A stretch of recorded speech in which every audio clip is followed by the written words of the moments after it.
Hey everyone, welcome to my first video. I'm DCU Hype and thank you so much for being here. Today I'm really excited to talk about all the DC projects releasing in 2026, specifically the Summer of DC we're getting this year. So without further ado, let's get right into it. So right at the cusp of spring/summer, we're gonna have two major DC projects begin filming. In April, Man of Tomorrow will finally begin filming.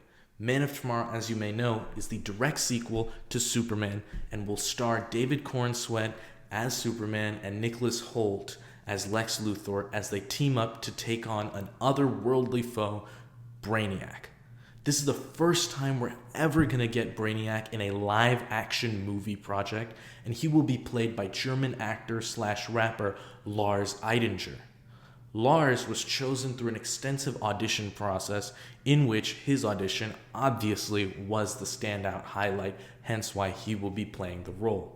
Man of Tomorrow is written and directed by James Gunn, who also did, of course, Superman, and is set to release in theaters on July 9th, 2027. We also know that Judianna Markovsky will be returning as the costume designer, and Stefan Soretti, forgive me if I said that wrong, will be returning as the VFX supervisor. These two are incredibly talented and did amazing work in Superman and really setting the theme for the overall DCU, so I'm very excited to see what they bring to the table in its sequel. Now, what we know about Man of Tomorrow is little to none outside of the basic plot outline, which I said earlier, essentially that Superman and Lex Luthor will have an uneasy alliance taking on Brainiac. What we do know from the teaser art, however, is that Lex will finally get his comic-accurate war suit. It'll be the first time we're ever seeing it in a live-action film, and I'm incredibly excited to see how, in my opinion, the best Lex Luthor ever, Nicholas Hoult, embodies that role and that physical dominance that the war suit will give him. Also returning to the film are Rachel Brosnahan as Lois Lane and Isabel Merced as Hawkgirl. I'm particularly interested in what Hawkgirl's story will be, given how James Gunn mentioned we will see her suffer serious repercussions for her actions in Superman, in which she killed President Gukros of Baravia. I'm incredibly excited, and again, Man of Tomorrow in theaters July 9th, 2027. Can't wait to see it. Next up, in May, we're getting The Batman Part 2, or rather, I should say, filming will begin for The Batman Part 2. We'll get Batman Part 2 in theaters on October 1st, 2027. Now, returning, obviously, are Robert Pattinson as the Batman/Bruce Wayne, Matt Reeves as the director and writer, and Mattson Tomlin as the co-writer. While we don't know anything about the plot, what we do know is that Scarlett Johansson has been cast in the film, marking the only new addition in terms of cast that we know of in this entry in the Batman epic crime saga. Now, other confirmed returning cast members are Jeffrey Wright as Lieutenant Jim Gordon, Andy Serkis as Alfred Pennyworth, Colin Farrell as Oscorp/the Penguin, but he'll have a much smaller role in this project as he was given his own TV series, which was amazing, and he had a great appearance in The Batman. Barry Keoghan will also be returning as the Joker. Now, there have been a lot of actors who have been said to be in contention to be playing Amadeus Arkham, one of the head psychiatrists/doctors at Arkham Asylum. His family, I believe, contributed to the construction of the asylum and has served its inmates ever since. Brad Pitt was reported to be in talks to playing Amadeus Arkham, but that was confirmed not to be true. It was then reported that he was in talks to play Harvey Dent's father, which was also kind of iffy. We do know that he was in early talks to play someone, but we're not exactly sure who or what it would have been. There's also a rumor going around that Harvey Dent/Two-Face will also be one of the antagonists in the film. I'm not so sure. I wouldn't go so far as to believe that because Matt Reeves did say the main villain of this film is someone we haven't seen in the live-action films before, or I believe done properly or fully in the live-action films. So it'll be interesting to see who they put out. I understand that a lot of people believe that the main villain of this trilogy or the saga will be the Court of Owls, and a lot of people have pointed to various things in the Penguin series that may set that up, such as owl silhouettes in the courtroom.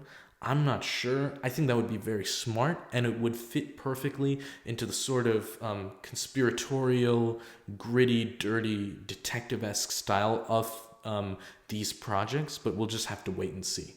And again, the Batman Part 2 in theaters October 1st, 2027.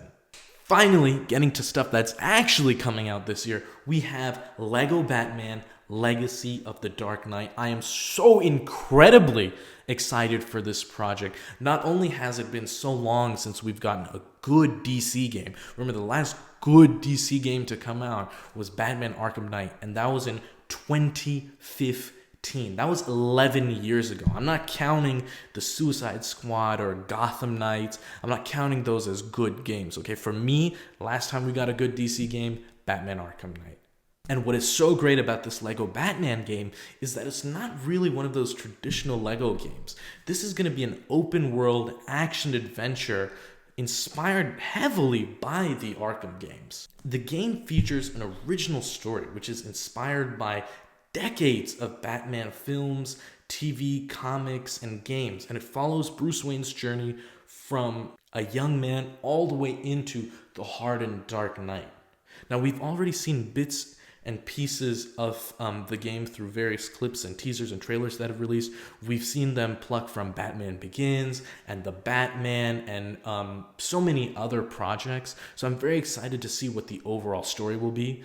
More specifically, the game will be open world with an extensive array of gadgets, free-flowing combat, 100 collectible suits/outfits, and various hubs like the Batcave. So we're already seeing that sort of Arkham inspiration with the combat and the gadgets. So I'm very excited to see where we go from here. Now, to my knowledge, there are 7 total playable characters, and those characters are Batman, Jim Gordon, Batgirl, Nightwing, Robin, Catwoman, and Talia al Ghul, all of whom are Batman's allies and friends and even family. And the 100 collectible suits/outfits, which I mentioned, will be spread across all those characters, but the significant majority of which will be Batman's. And we've already seen, a bunch of different outfits, such as the Batman the Animated Series outfit that you can have, the 1966 Batman outfit, the Batman movie outfit, and so many more. So I am incredibly excited for this game. I will definitely be playing it on this channel, so look out for that.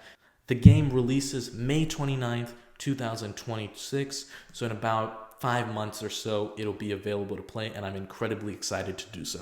The next DC project is a project called Batman Knightfall. Now, this is a multi-part animated film series that's being made, and it adapts the 1990s comic storyline Batman Knightfall. Part 1 of this series, Batman Knightfall Part 1 Knightfall, yes, that's the title, is set for release in 2026. The exact date isn't really known, but given how this is an animated project and on the hierarchy of importance, I guess it's a little lower. That's normal. Now, essentially, the plot of the film follows Bane freeing Batman's rogue gallery from Arkham Asylum, and it pushes Batman to his breaking point, and it ends with Bane breaking Batman's back, as that infamous comic does. The animated films are expected to be 2 to 3 parts, which adapts the comic trilogy. There's been no cast announced, but it does draw from the classic run and involves villains like Joker, Poison Ivy, and Scarecrow. It was announced just last year at New York Comic Con 2025, and it is currently in production, and this is not a DCU project. Coming back to the DCU, our first major movie of 2026 is Supergirl. Now, Supergirl will adapt the storyline from the comic Supergirl Woman of Tomorrow, although not fully and exactly, it is heavily inspired by it. The story follows Supergirl, who will be played by Millie Alcock, struggling to find herself, who eventually decides to help a young girl named Ruthie. Now, Ruthie's father was brutally murdered by this galactic villain named Krem of the Yellow Hills, and together, Ruthie and Supergirl hunt this guy down to stop him from his killing spree and avenge Ruthie's father. Now, where this differs from the comic, we're not entirely sure. One big way, however, it differs is the inclusion of Jason Momoa's Lobo. Yep, you heard it. Jason Momoa's Lobo will be in Supergirl. It will be his first appearance, and we've already gotten a tiny glimpse of him in character from the teaser trailer that was released a couple weeks ago, and he looks phenomenal. Exactly how you would imagine him to be. It looks just like the comics, and honestly, Jason Momoa was born to play this role. Even he believes that. No, I don't want you. I left 4 years ago. I was screaming, wasn't I? Yeah. Screaming when I left Warner Brothers. Right? Everyone's in the meeting. 4 years again. It's a mystery, baby. I got some really good news. Great news with Warner Brothers. Amazing. Beyond that, the cast does include Eve Ridley as Ruthie, David Krumholtz as Zor-El, Supergirl's father and Superman's uncle, and Matthias Schoenaerts as Krem, the main villain. Supergirl is in theaters June 26, 2026, and you better believe I'm going to be there day one opening night. I'm incredibly excited to see the continuation of the story of the DCU and Supergirl story. Moving on to our next project, we have Lanterns. Now, this is an 8-episode HBO live-action series, and it's the third entry in the DCU. It's set for a late summer 2026 premiere on HBO and HBO Max. This has been described as a true detective-style mystery set on a small town in Earth. It follows veteran Green Lantern Hal Jordan, who will be played by Kyle Chandler, and his rookie, Aaron Pierre's John Stewart, as together they investigate a dark Earth-based murder in the American heartland. Additional cast members in the series include Nathan Fillion returning as Green Lantern Guy Gardner, Ulrich Thompson, who will be playing Sinestro, which would be Sinestro's first ever appearance in the DCU. Purna Jagannathan, who's playing a character named Zoe, who is believed to be John Stewart's love interest. Kelly MacDonald will be playing a character named Carrie Macon, who is the sheriff of the town. Her husband will be played by Garrett Dillahunt, who will be playing William Macon. We will also be getting a lot of flashback scenes, so we're going to have Sherman Augustus play John Stewart Sr., John Stewart's father, and Nicole Ari Parker, who will be playing his mother. I am really excited to see how this story plays out. Getting to see these intergalactic characters have to do this gritty investigation on Earth is phenomenal. Now, we did get a brief teaser, which was part of this HBO Max show reel of projects coming in 2026, in which we saw a little bit more of Hal Jordan and John Stewart. They interacted a little bit. John Stewart got thrown off a cliff in a car, which was crazy. And I guess he had to put the ring on and sort of believe, and that's the only way it would work, through sheer willpower if he wanted to survive. I think that'll be a pretty interesting episode and scene to explore. We do know that the series, the first couple episodes will 100% be Earth-based, but the showrunner Chris Mundy has said, we wanted to take the first couple episodes to familiarize everyone with the characters and take it slow before things got intergalactic. So I think that means the last couple episodes might be crazy. Now, a longer teaser was showed at a convention or an expo. I forget the exact details, but in that there were rumored to have been scenes of Hal Jordan flying. You got to look at their suit. Now, the suit is rumored to be like a medieval plated suit with the classic black, green, and white that we've seen Green Lantern wear for so many years. So I'm really excited to see what the suit looks like. I think it'll be pretty good. So far, the DCU suits, in my opinion, especially the Supergirl suit, have been phenomenal.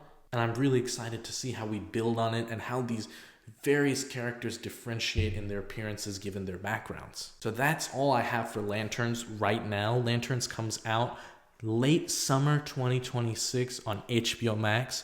So get hyped to see some Green Lanterns. And finally, the last DC project of 2026 to fully end the summer of DC is Clayface. Clayface is a live-action body horror film releasing in theaters on September 11th, 2026. It is a script by Mike Flanagan and it is directed by James Watkins. It's the third DCU film and sixth project in Chapter 1, Gods and Monsters. Now, this movie will focus on the Matt Hagen version of Clayface. The plot follows an ascending actor whose face is disfigured by a gangster, and he seeks experimental treatment from a scientist, which works at first, but slowly the truth is unveiled and the treatment goes awry, and he transforms into a shape-shifting villain while struggling with his humanity in a horror tale set in Gotham. The cast for this film is Tom Rhys-Harris as Clayface / Matt Hagen, Naomi Ackie as the scientist, and Max Minghella as a Gotham detective who is her love interest. This is produced by Matt Reeves and was originally conceived to be part of the Batman epic crime saga, but was later adapted and changed and folded into the new DCU. I'm very excited for this project because it's the first time we're going to see Gotham City in the DCU. First time we're going to see the DCU's Gotham City in live action, and really just in general, because we haven't gotten a proper look at it. We got a brief glimpse in Creature Commandos, but nothing too interesting. So I'm really excited for this. Hopefully, we're going to see Batman in it, although the rumor is that we may be getting Batman in Man of Tomorrow, which would be insane. Now, filming for Clayface has long wrapped, and what's even more interesting is that this was not at all part of the original Gods and Monsters or DCU slate, but Mike Flanagan's script was so convincing that James Gunn greenlit it and wanted it in the DCU. So I'm very excited for this. I love this trend of taking these superhero-esque characters and giving them their proper due treatment as characters and fully analyzing them and pursuing them down whichever path that may be. And if that's an R-rated horror film, so be it, because that's what the character is at its core. And getting to see that in live action is something I'm very excited for. The film doesn't even have that crazy of a budget. It's only $40 million compared to the hundreds of millions that Supergirl or Superman or these big, huge movies cost, such as Man of Tomorrow or The Batman Part 2. While we haven't had a trailer yet, there have been quite a few set photo leaks, so we get to see some of the makeup and the environments, and they look phenomenal. I'm very excited for it, and I hope you are too. I hope you enjoyed this video. It's my first ever one, so I hope you guys stick around for some more, and I hope you're as hyped as I am for the DCU. I'm incredibly excited. We are finally getting to see these characters and this universe fully fledged out. I could not be more hyped, to be honest with you. And I am so wildly ready to go on this adventure. I hope you are too. If you liked the video, please subscribe. I'm going to try and do quite a few more. So yeah, stay tuned, stay hyped, stay kind, and have fun. I'll see you in the next one.